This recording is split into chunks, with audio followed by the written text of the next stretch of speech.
Okay, welcome everyone to this meetup. So today, what I'm going to discuss is a very cool concept, especially for developers who are trying to build cloud-native applications on Kubernetes. So just a quick poll: how many of you here, as developers, have built CI/CD on Kubernetes? Okay, quite a good hands, yeah. So my talk would be on something related to this, where I would be taking you to the journey of how we can actually manage simplifying the CI/CD operations on Kubernetes, and that is using Scaffold.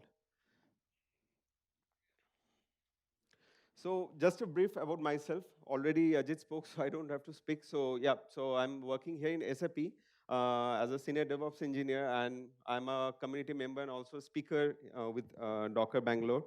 Also, I'm a tech blogger, so I do post articles on platform as a service, open source technology, especially around Docker, Kubernetes, microservices. These are my social handlers, so you can connect to me. Okay. So coming to the current challenges.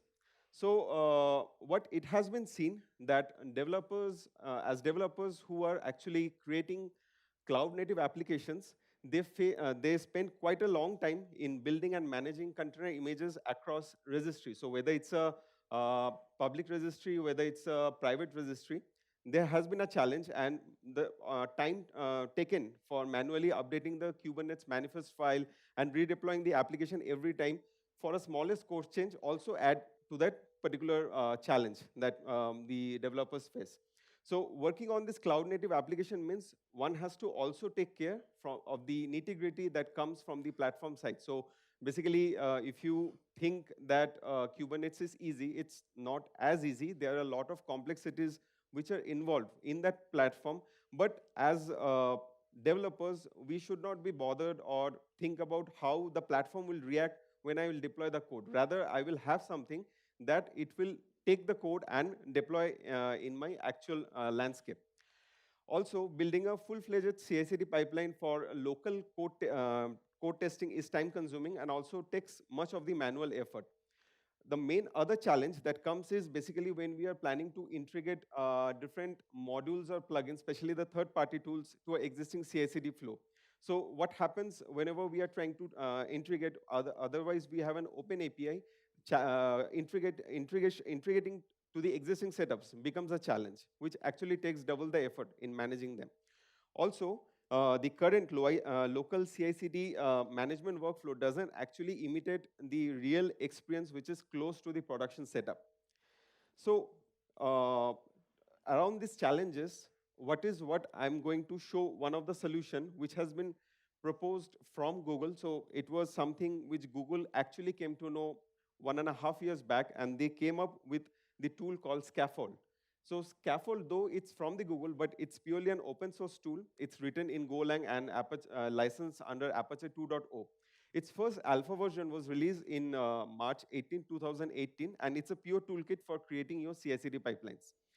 So the motto how Scaffold works is primarily the build, deploy, refactor, and repeat. So it actually works in this continuous loop, and it basically takes away much of the work that as a developer I need to think about managing the platform nitty-gritties. What actually it does, it monitors the changes in your source code. It starts an automated process of building the code into the container images, pushes that image into your registry, whether it's a public registry or it's a private registry, and deploys them back into your Kubernetes cluster, while at the same time it syncs the changes that you are pushing to the actual deployment resources that you are creating onto your platform. The best thing about Scaffold is that it doesn't have any cluster side components. That means it's a pure CLI, and you don't need your Kubernetes platform to configure how to use that particular tool. Also, Scaffold primarily doesn't target any local Kubernetes cluster. Rather, if you have any Kubernetes clusters coming from the managed service providers such as Google, like GKE or EKS from the Amazon side, you can actually use it directly.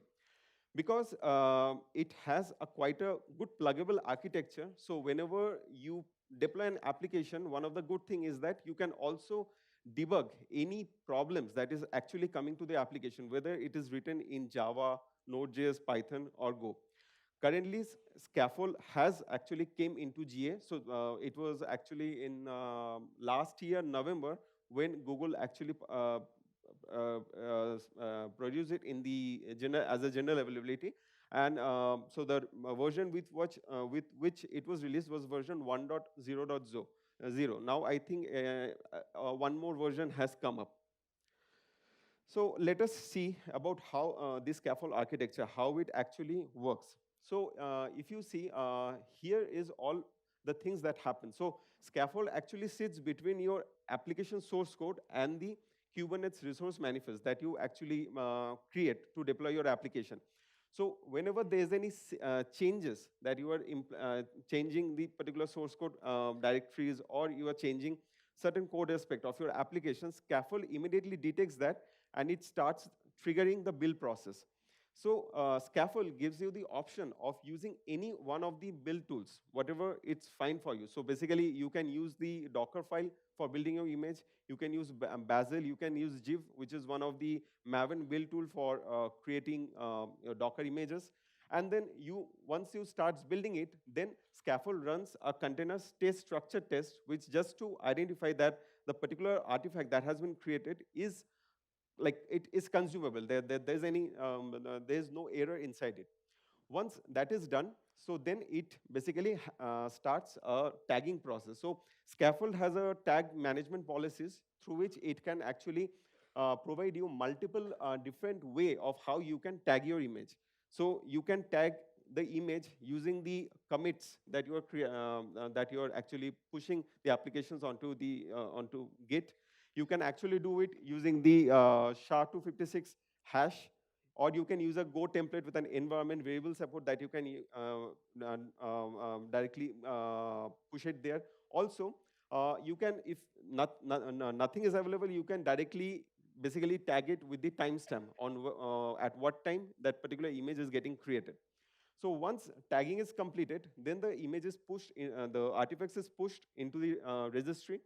From that registry, then you would be basically pulling that image and basically deploying into your platform. So again, the deployment platform Scaffold has given you that you can choose from a wide range of tools, whether you can use the kubectl, you can use Helm, you can use the Kustomize. So there are different possibilities through which you can actually build this entire CI/CD workflow. Now coming into actually how Scaffold actually comes into the picture. So basically, before showing you this workflow, I just want to take you the actions which Scaffolds does. So this is the primarily 3 different actions which Scaffolds actually creates. One is the Scaffold dev, Scaffold run, and Scaffold build. Scaffold dev is nothing. It's just basically a kind of like telling you that I have my code available, I have my Kubernetes manifest available. Now I'll tell, hey, Scaffold, just take my code and push it into the Kubernetes. And I will not touch any one of the Kubernetes resource or thing. It will just take that code, it will build it, deploy, and it will start watching the files. Watching the files means it will both watch your actual application code, which is pushed in the directory, or it will basically also check the resources that you have created, whether there are any changes in the resources or not. Once it, so basically Scaffold has a file watcher concept. So the file watcher basically syncs and it checks any changes are being implied or not. If there is a change, it will again go to the first step and it will start the same process. Scaffold run, on the other hand, doesn't basically do a complete CI/CD loop. What it does, you run a Scaffold run, it will just build the application and it will halt. It will not monitor whatever the local changes you are being making. Rather, it will basically take it and deploy the application on the Kubernetes platform. While Scaffold build is where you would be just building the Docker image or the container image, and just you leave it. You will not be using that. So there are 3 different actions that you can use through Scaffold. Now coming into this workflow, how it happens, as I told, that scaffold actually sits between the actual source code and the kube manifest. So scaffold has a file which we call as scaffold.yaml. So in that you have to mention that what is the image with which you want to create, and then you have to also give the particular tagging policy that you want to create on that.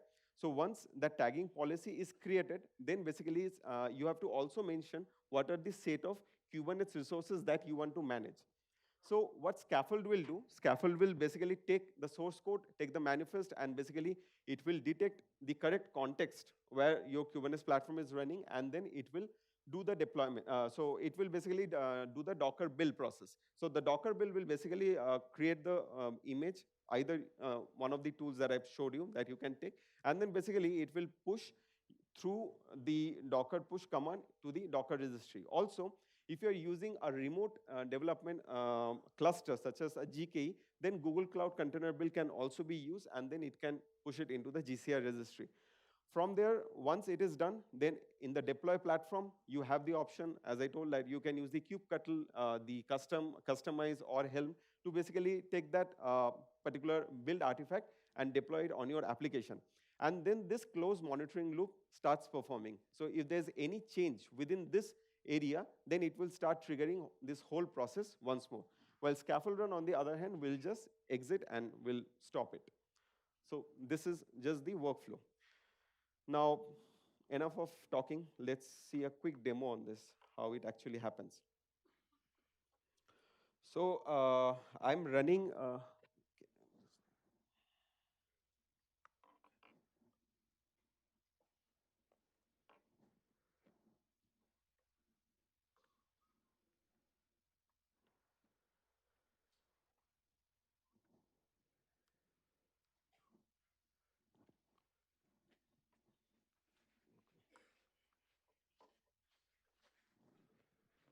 Yeah, yeah, it can.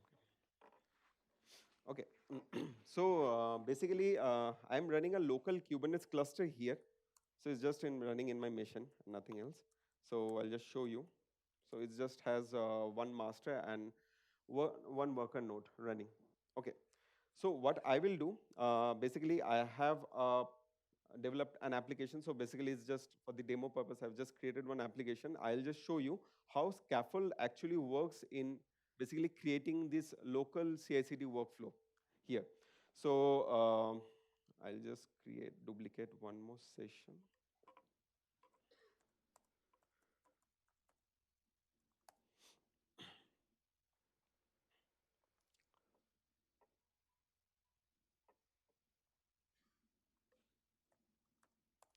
Okay, so my application is in my GitHub repository. I'll just take it.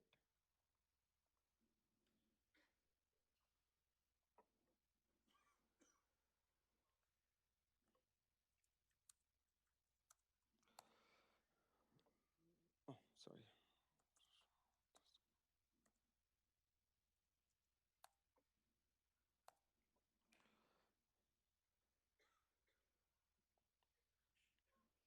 Okay, so it's done.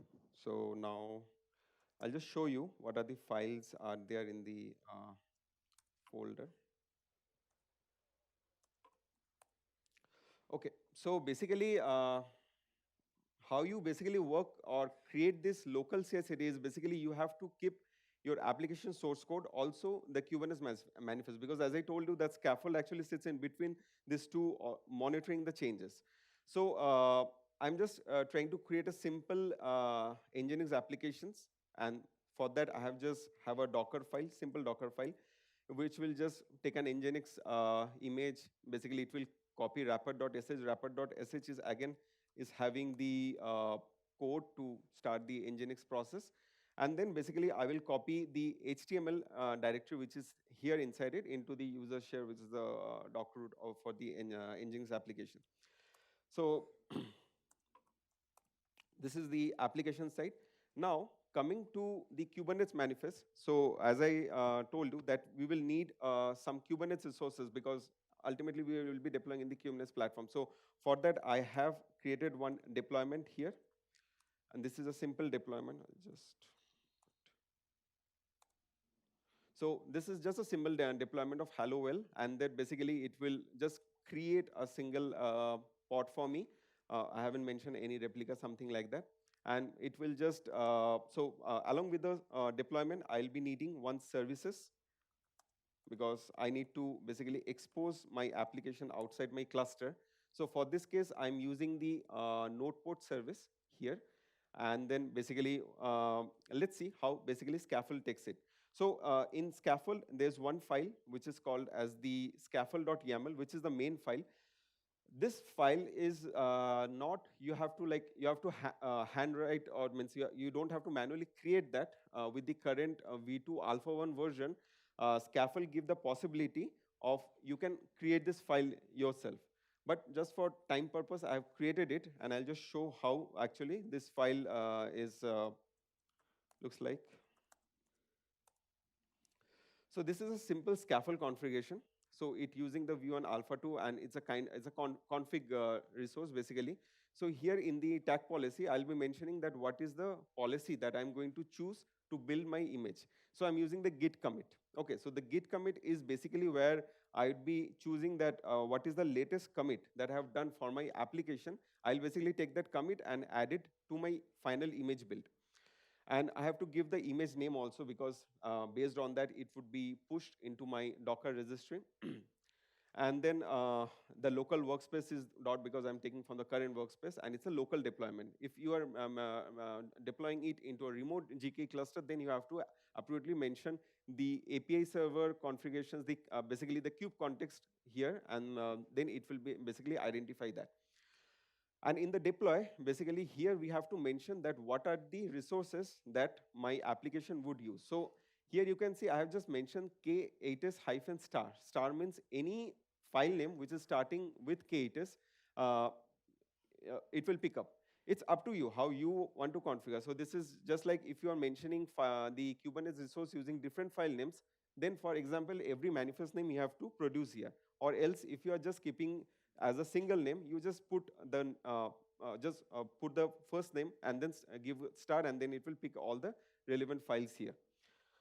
Okay, so let's start then. So I will just create.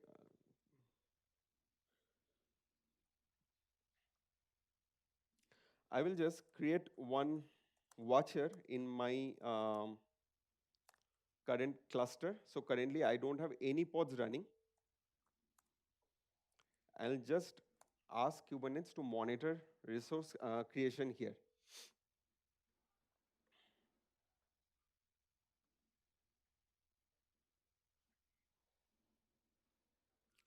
Okay, so basically I'll start scaffold to basically create my resource. Okay, so what it does is basically checks here what is the file that it going to list for basically building the image. Once it starts listing the files, it will basically check what is the image that it needs to start.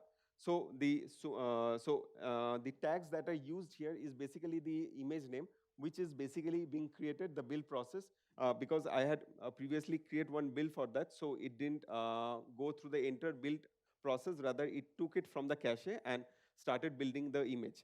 Once it has built, it has also pushed into this Suman Hello World, the repository which is inside my Docker Hub. And then it created automatically a deployment for me and also a service for me. So if you can see here, it has already started creating the pods and had also, if I check here,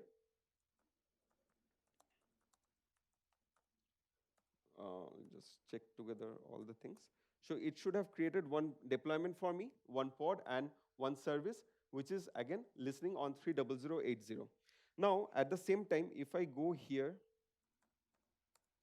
and check my Docker repository, it should have pushed already the image here inside it.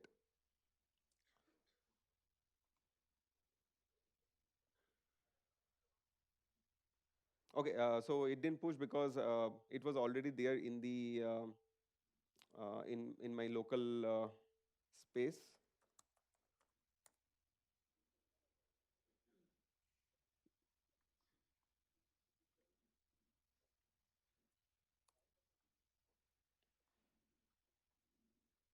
Okay.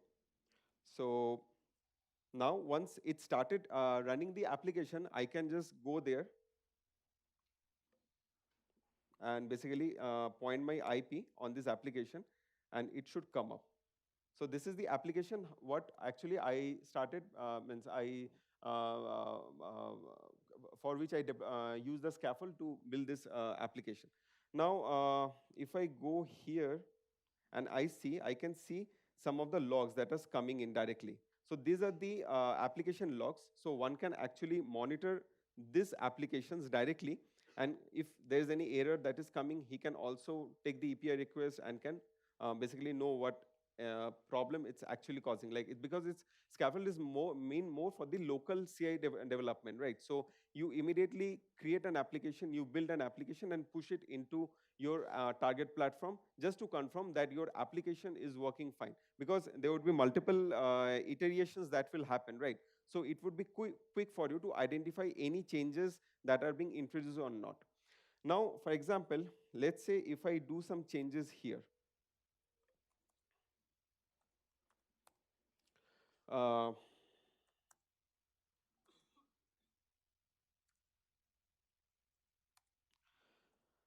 Now, suppose I think that I will just do some changes into my HTML repository.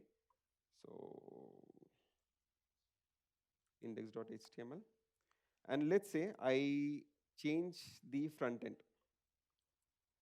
make it to red. So this is already available here.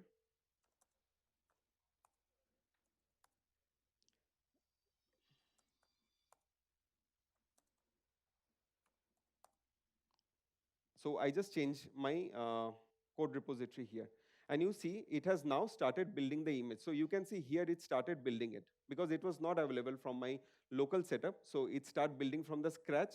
It prepared that image. It basically then pushed the image to the Docker repository.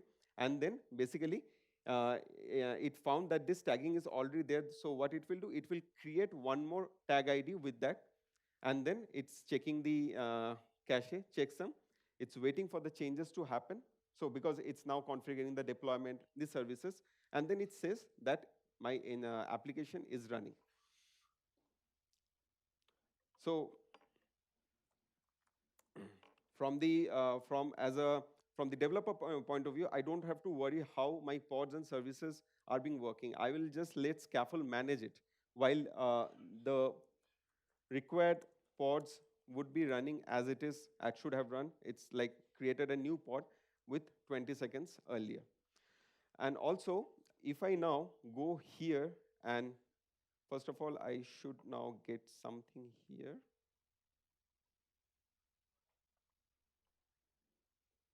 And you can see the image is now being pushed here.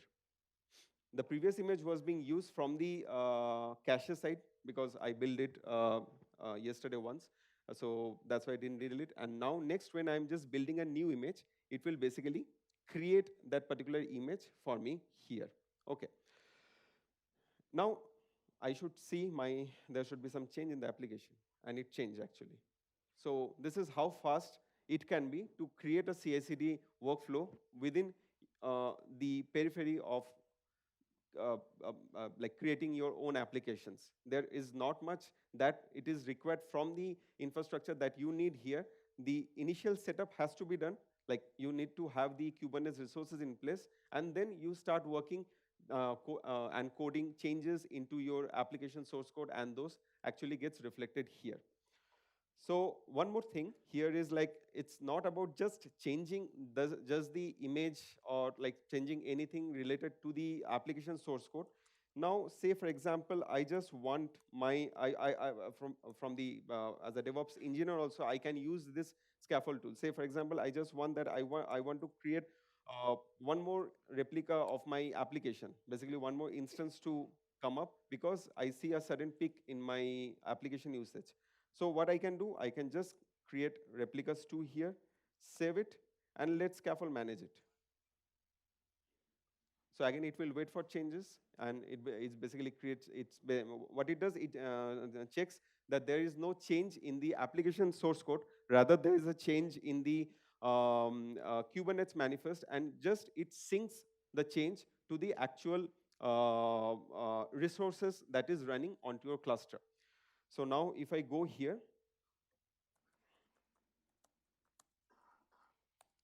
I should see two application pods which is running here. So this is how fast it can be. So then coming to, then the next question comes, then why should we care for scaffold? Definitely, we can see scaffold is a great tool. Basically, it gives you the flexible workflow for any testers, developers to create a push strategies to simply create your application rapidly, do some changes, test your applications, and then you basically do repetitive work. Also, it can tag your Docker images based on the commit, so it becomes easy for you to identify the images based on what is the latest commit that has been done into your actual source code. Built-in integration with several builders and deployers. Because it is a pluggable architecture, so it allows multiple tools to be work seamlessly together within the same CI/CD workflow. Can be deployed with Helm, Kustomize, or kubectl as per the requirement. Support for build profile. So build profile is something where in the same scaffold configuration, just like we are mentioning the local configurations where where we deploy these applications into my local setup within my system, I can actually mention the remote context for GKE or EKS, and then basically it will take that application and deploy it into that correct cluster. It's extensible, as we already seen, and basically what it does, it tries to offload the burden from a developer perspective of managing the infrastructure stack, basically for managing the nitty-gritty of managing a platform as a service, rather than he can actually now focus on his business logic to create the application, what it is required. Disadvantages are there, but personally, I don't feel it's a disadvantage. Like, it can be sometimes an overkill for developing a simple application, which I don't think in real life you would face, because here we'll be deploying some cloud native applications, we'll have some set of microservices running into it. But yeah, if you want to create a simple applications, you need to basically create this workflow just for your application to work. So that is just a bit advantage.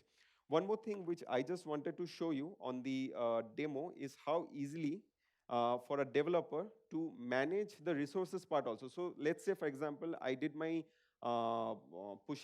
means I did my creating the application, pushing it into the respective repository, and then created the final deployment into my platform. Now I just want that my work is over, and I just want to delete all the resources that I have created. Just pressing Control C, it will clean up your entire thing here. So if I now go here,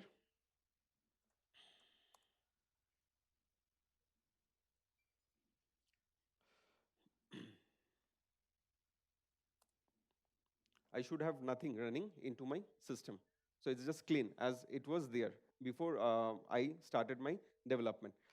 So that is one good extension which Scaffolds provides as to a developer in terms if he doesn't wants to manage the nitty-gritty of how he want to delete resources, whether he needs to delete the pod first, whether he needs to delete deployment first, or if there's a tight integration with services with some other resources, does he needs to basically remove that dependency. So the dependency sort of is being removed from here.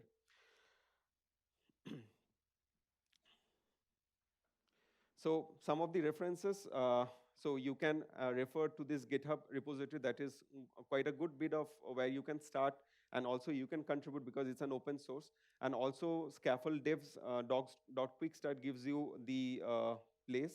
Just show you. It's here. This is the documentation page. So here you can basically see how you can get basically start cloning a sample application and check how Scaffold is basically using that his like tooling power just to create, build and push that applications into the repository. And then also you can basically go through the architecture design, how you can use it for your own environment. So that's it. Happy scaffolding.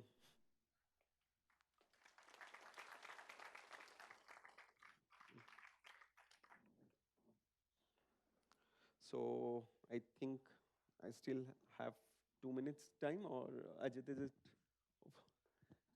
Yeah, yeah.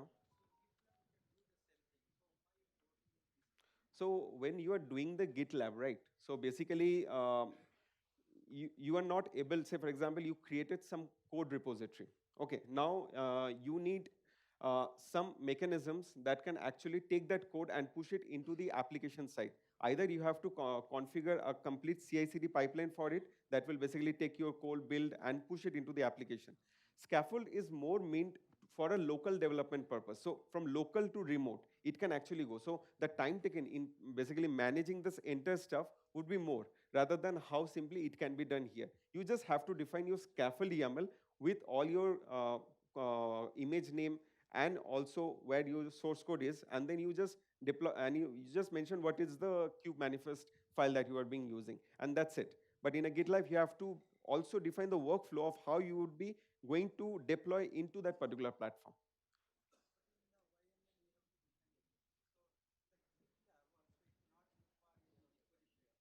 Mm-hmm. Mm-hmm. No, Git. No, but mhm.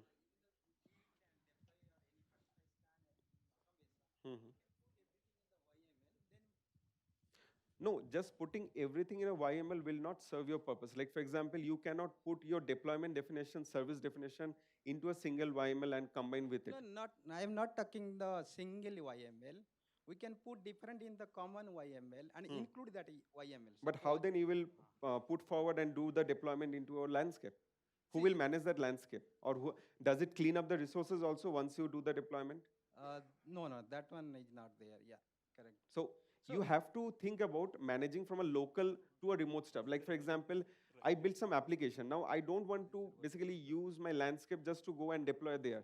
Maybe I just want to test it locally, whether it's running or not. So this kind of tools is where you would be managing to deploy your stuffs locally first, and then from there you take it to the next landscape, which yeah, may that be a production. local means we have to create one runner also, GitLab runner, Mhm. put into the local, and you can build and accordingly we have to deploy also. Yeah. So in the runner, we have to create the private runner also. So Yeah. what is the advantage here? The, So in the GitLab, I can take the not required any repository, anything, metrics, everything is there in the GitLab. But scaffold, what is the main the advantage? main advantage is like, for example, in GitLab, you need to store all your manifest, as you told, right? It's correct. Now, No, not from manifest. In my application, I am the developer. I can put in my manifest everything I will mention. who will manage the deployment part then? Deployment, I can create one blue-green deployment. I can automatically will deploy happen. Huh? So for the Correct. blue-green deployment, who is actually managing the creating the pods and services? You would be writing, right? Then we have to write one script. Then it That automatically is will what I'm get. telling. Here you don't have to write also. You Okay, can okay. just use the existing definition, just write the scaffold YAML file and mention that this manifest file you are going to use. That more simplifies. Like you know what blue green is. You Yeah. know how Kubernetes pod and deployment works. Now for any new person who doesn't know about Kubernetes, he may be just concerned about just creating this application stack. For them, it doesn't make sense to go into the nitty gritty of understanding how a blue-green deployment works or how he create routes and basically divert the application from one side to other side. This scaffold manages for you. Okay. Okay. Thanks. Yeah, sorry. Anyone Okay. who has any questions to ask, you can raise your hand. Yep. Yeah, actually, I was following up your session, and I actually cloned your this project to my Mhm. session. So I just missed out the part where like you link the IP to it Link the, sorry.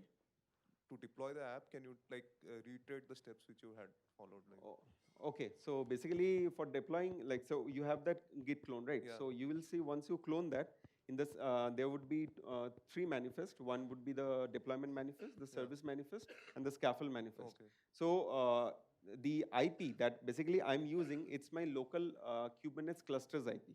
okay.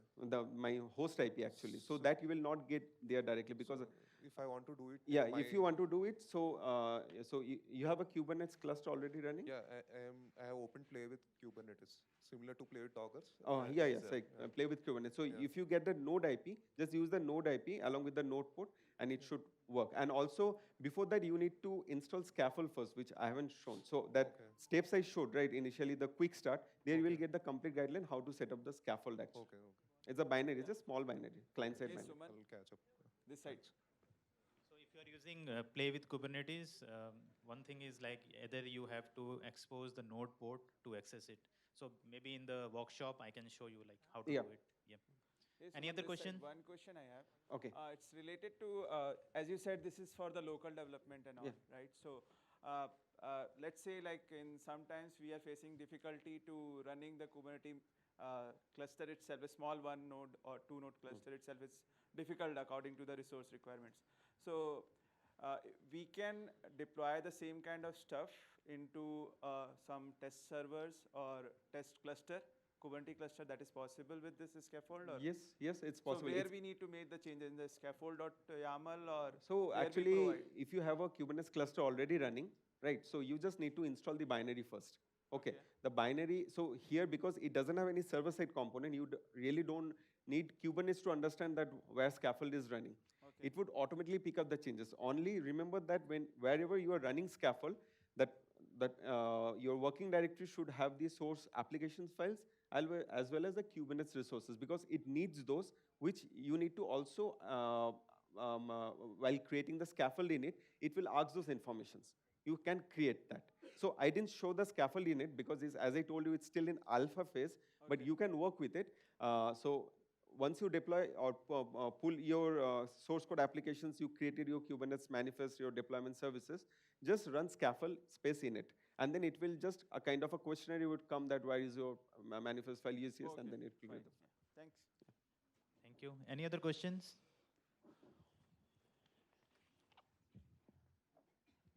Yeah, hi. Yeah, hi. Just quickly to summarize, so can we say scaffold is more for developer productivity, and for Correct. production implementation, we can use GitLab and configure runner and everything? Yeah, right? so like we can say it's more for the developers, but it's not actually limited to developers. Any person can use. The main idea or intention here was just to take away the burden as a developer to manage how your infrastructure is actually working. Correct. It's more about focusing on your code. Okay, so GitLab here, the two things are little different, because here GitLab you have to do a little bit Yes. more changes from the Yes. deployment side. Means if you're managing that particular code repository, you have to also set up your deployment platform. But here in Scaffold, you don't have that headache actually. So you saw when I just did a control C, it just clean up the existing resources that I've created. Exactly. So in a GitLab, there would not be such functionality where you can just clean up your entire resources. True. You have to go each and everywhere where you have created a particular resource for your application. Then, so that is more from the local, but you can also extend it to the product development. But because it's just 1.5 years old, so I think more and more additions you can expect in this particular. But to be clear, it's not to be used for production yet, right? Scaffold.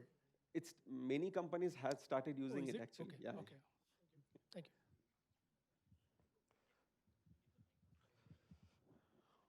Do you think this is good to use in the production? Because since it's a client-side application, you end up putting the Kubernetes certificates in some server, which could mean that anyone could control the whole Kubernetes cluster itself. No, means it's like how you want to package it, right? So we have the Helm packages. So using Helm also, you can basically pull down the charts and you can use it. The charts can be some different repository. You can pull them and you can use in your existing system also. It's not that always you need to expose the file like that. You can place it through charts also. No, I'm not worried about the Helm charts or not my code. My concern is more on the certificates that are being used to issue this deploy command. Say in my production cluster, if I have to issue the deploy command, I basically need the certificates to do the kubectl command, whatever we do. Which means that for No, but, scaffold to do it. Yeah, means there should not be any challenge per se, what I think, because There when you shouldn't are be any challenge, but is it a good practice to distribute the server certificates to multiple developers to say, okay, you go on, you develop, you commit, no, no, you no. It's push not it? like that. Yeah, you would be doing like development and directly putting it into the production. The ideal recommended way is you should work first, means work with this particular CI/CD stuffs in a local space. Check whether the application is currently running or if there's any changes that is required. And then maybe it's not exactly, I say it's completely productive ready tool that can be used in the environment. Rather, you can look for other existing tool sets that can be used in this process, but it can definitely help you in that journey. Basically, you can minimize operational stuffs quite a long bit. So yeah, I would not say it's actually the ideal way, but then again, as I told you, it's just 1.5 years old, this tool is. So you can expect a lot of changes. Maybe they can bring some additional security or vulnerability check on the container images, or like, for example, it can do further checks on managing how your Kubernetes manifest should look like. Do you have any alternates Yeah. that you could suggest for the scaffold? Scaffold, so there are different alternates. So there's a tool called Draft, which is from Microsoft. It does the same thing, almost it does the same thing in a parallel way, except that here we are using, we are building the images using the Docker file. There it asks to have the Helm packages, so it needs a Helm package. Also, there's one tool called Garden. So that is, I think it's from the Garden company itself. They also do similar stuff. So there are quite a lot different tools which are working in the similar space and doing stuffs. Mainly Scaffold wins certain places because here the way how you develop an application becomes very easy actually from the developers. Thank you. Thank you. Any other questions?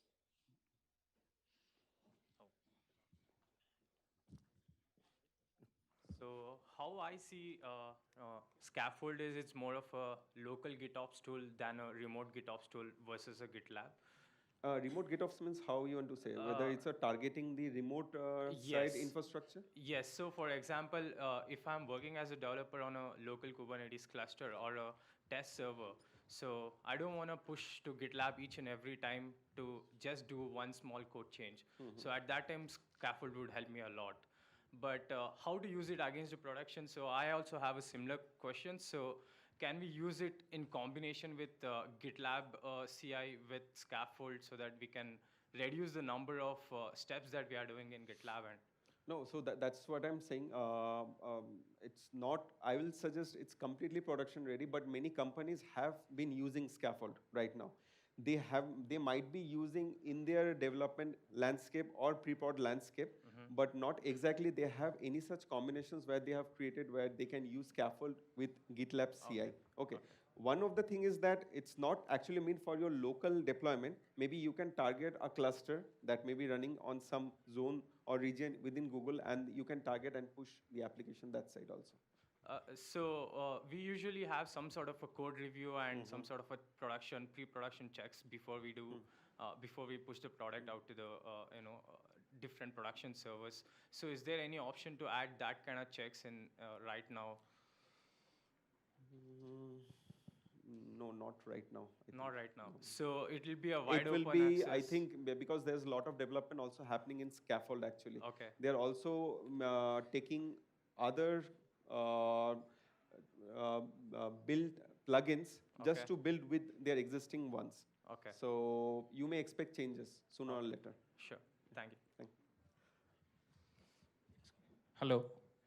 Sir, can you please let me know how to handle linting and as well as debugging issues with the Scaffold tool? Sorry, link?